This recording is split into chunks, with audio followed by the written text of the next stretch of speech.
My enthusiasm was sparked by an encyclopedia at a grammar school in Grove Park, where they had an American encyclopedia which detailed how the Apollo moon landing was going to happen, and it gave a lot of details about the spacecraft and the idea of the mission. This was after everything had been sorted out and they got the plan of what they were going to do.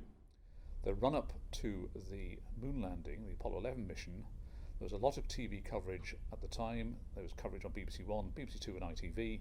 The real problem was you had to watch it live or you had to catch a repeat.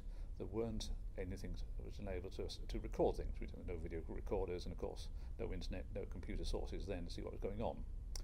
And my main recollection of the actual moon landing on the early hours of the 21st of July that year, the BBC started coverage about sort of 10 o'clock at night on the Sunday evening, and then we all stayed up listening to the programme and watching on a couple of channels.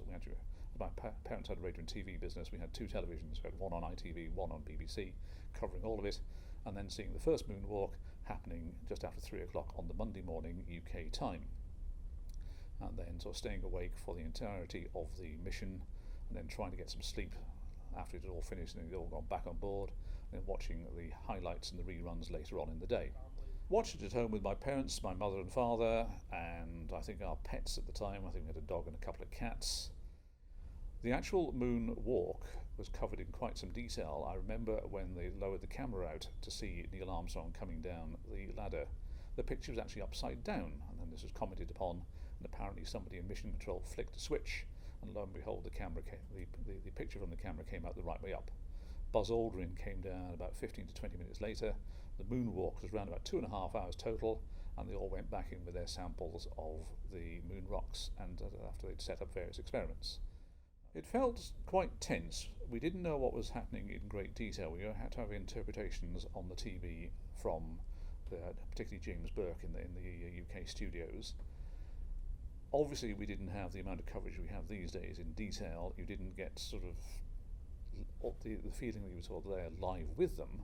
You were watching as a spectator and you had no control of what was going on, and you just kept your fingers crossed that everything was going to be all right.